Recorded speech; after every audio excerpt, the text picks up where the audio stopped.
बज़ाहिर 12th angle पर जाने से कुछ ऐसी प्रॉब्लम्स आएंगी जिन प्रॉब्लम्स को इमोशनल डिफ़िकल्टीज कहा जा सकता है। पिछले 5 महीनों में अच्छी कारकर्दगी दिखाई है।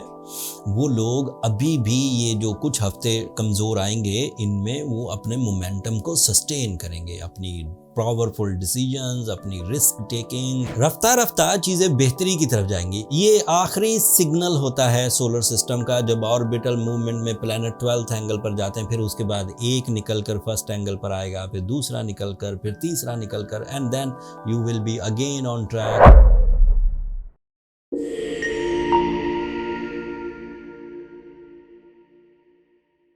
अस्सलाम वालेकुम लियोज़, मैं हारिस अज़मी प्रोफेशनल एस्ट्रोलॉजर आपकी खिदमत में हाज़िर हूँ इस हफ्ते की एस्ट्रोलॉजिकल रिसर्चेस के साथ।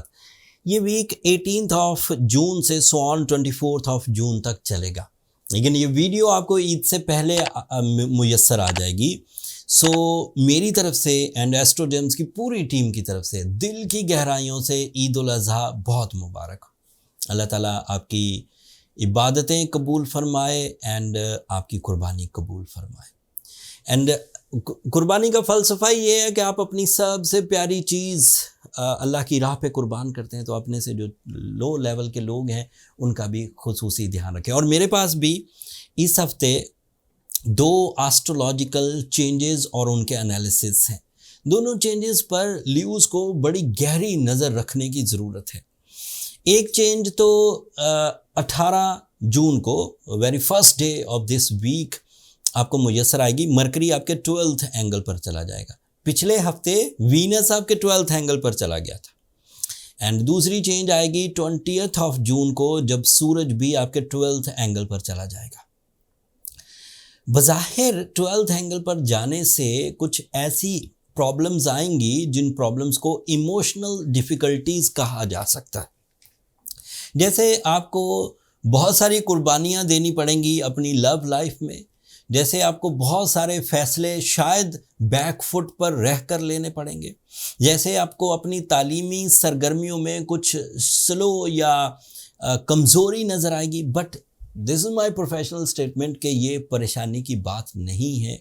शॉर्ट टर्म प्लैनेट्स हैं, साल में एक दफ़ा 12th एंगल पर से गुजरते ही। इसके बाद ये सारे ही planets after some time like 2 weeks 3 weeks ये आपके फर्स्ट एंगल पर आएंगे, वहाँ से आपका एक नया दौर शुरू हो जाएगा। बट पिछले तकरीबन 5 महीनों में यही प्लैनेट्स आपके माइंड को मुज़य्यन करते रहे, आपकी जज्बाती कैफियत को रोमांटिक एंड लविंग करते रहे, सैक्रिफाइसिंग करते रहे।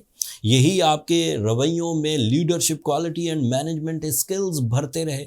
अब अगर वो कुछ दिनों के लिए आपके 12th एंगल पर आकर अपना फ्यूल रोक दें या स्लो डाउन कर दें, तो आपने जो इतने महीनों में कमाई की है, अपनी सलाहियतों को डेवलप किया, अपने रिलेशंस को डेवलप किया, अपनी स्टडीज़ को इंक्रीज़ किया, अपने माइंड को फ्रेश किया, वो किधर जाएंगे?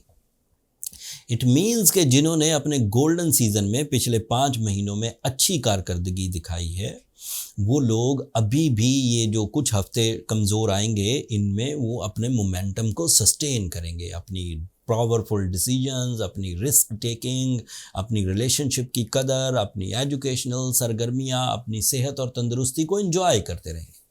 बट ऐसे लियोज़ बहरहाल उलझेंगे जिन्होंने पिछले महीनों में भी कुछ कंसीव नहीं किया, ना इज़्ज़त बनाई, ना सेहत बनाई, ना पैसा ही बनाया, ना रिश्तेदारी बनाई, ना तालीमी सरगर्मियाँ परफॉर्म की, ना अंदर ही सुकून।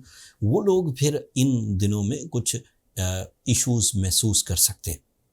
कामों से उकताहट होना, रॉन्ग प्लानिंग करना, कम्युनिकेशन डैमेज होना, एजुकेशनल प्रॉपर्टीज़ डाउन होना, दीज आर पॉसिबिलिटीज़। बट रफ्ता रफ्ता चीज़ें बेहतरी की तरफ जाएंगी। ये आखिरी सिग्नल होता है सोलर सिस्टम का जब ऑर्बिटल मूवमेंट में प्लैनेट 12th एंगल पर जाते हैं, फिर उसके बाद एक निकल कर फर्स्ट एंगल पर आएगा, फिर दूसरा निकल कर, फिर तीसरा निकल कर, and then you will be again on track with your personality, with your natural abilities, with your finance, with.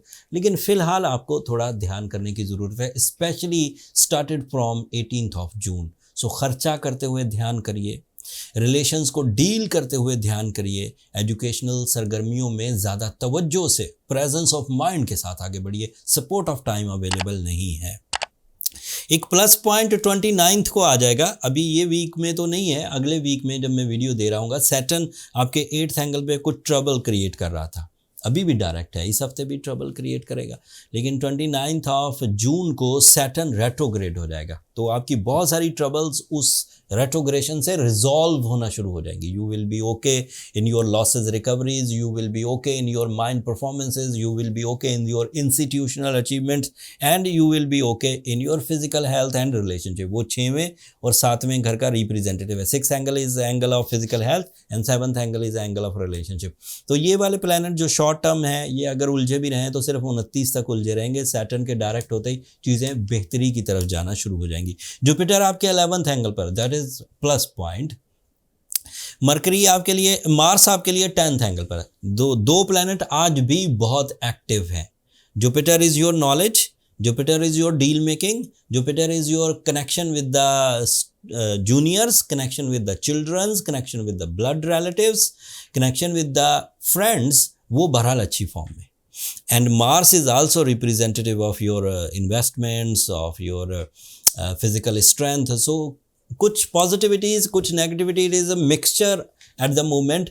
जो लोग स्टेबल हैं, स्मूथ हैं, ल्यूज, उन्हें कोई प्रॉब्लम नहीं जिस्मानी कुव्वत में या फिर रिलेशनशिप में या फिर फाइनेंस में, सोर्स ऑफ इनकम में, तो वो तो स्मूथ ही चलेंगे। लेकिन जिन लोगों को प्रॉब्लम है वो ज़रा मोहतात रहें, प्लान्स को करते हुए, इन्वेस्टमेंट्स करते हुए, लोगों पर बिलीव करते हुए, डील साइन करते हुए, डॉक्यूमेंटेशन करते हुए थोड़ा सा मोहतात रहिए। जो लोग अपने अंदर कुछ ज़्यादा ही डिस्टर्बेंसेस देखें, अग्रेशन देखें, नॉन डिसाइसिव बिहेवियर देखें, अनस्पिरिचुअल बिहेवियर देखें, वीकनेसेस देखें, मस्कुलर डैमेज देखें, जहनी कोफ्त देखें, नफ्सियाती दबाव देखें, उन्हें सूरह शम्स इन दिनों बहरहाल ज़रूर पढ़नी चाहिए ताकि डैमेज सिवियर सिचुएशंस को टच ना करे, उससे पहले ही रिजॉल्व हो जाए। Surah Shams is the ideal surah by the Islamiyat point of view.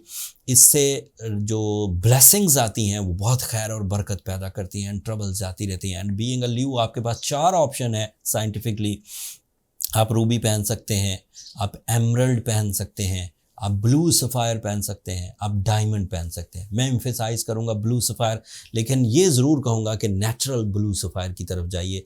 Lab created blue सफ़ायर्स हों या फिर कलर इन्हेंस्ड या फिर ग्लास फिनिश्ड, उनको ज़रा अवॉइड करिए। नेचुरल ब्लू सफ़ायर एक टास्क ज़रूर है बाय करने के लिए, लेकिन बहरहाल एस्ट्रोजेम्स ने आपके लिए बहुत सारी आसानी की है। स्टोर क्रिएट कर दिया पूरी दुनिया से, जो बेहतरीन ब्लू सफ़ायर थे वो इकट्ठे करके। नीचे डिस्क्रिप्शन में भी स्टोर का लिंक आ रहा होगा, ऊपर कार्ड पर भी आ रहा होगा, एक नज़र वहाँ से देख लीजिएगा। आपको आपके मतलूबा प्रिस्क्रिप्शन के मुताबिक स्टोन्स मुयस्सर आ जाएंगे और पूरी दुनिया से कहीं से भी आप ऑर्डर कर सकते हैं।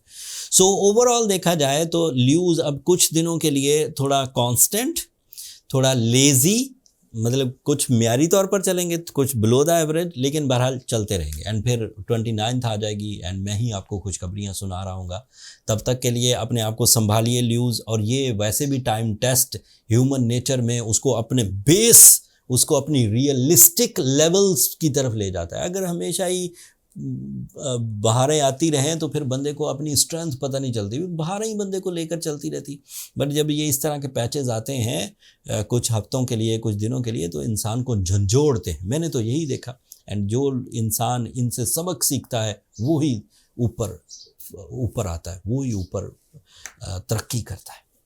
That's all from my and. अगले हफ्ते मज़ीद एस्ट्रोलॉजिकल जो इवेंट्स आएंगे उनके एनालिसिस के साथ आपकी खिदमत में पेश होऊंगा। तब तक के लिए मुझे इजाज़त दीजिए। इस बड़े इवेंट पर अपनी दुआओं में मुझे और मेरी टीम को ज़रूर याद रखिएगा, एंड चैनल को सब्सक्राइब करना मत भूलिएगा। ल्यूज़, आप लोगों की सब्सक्रिप्शन हमारी हौसला अफजाई की बड़ी बनती। अगले हफ्ते तक के लिए अल्लाह ने के बाद।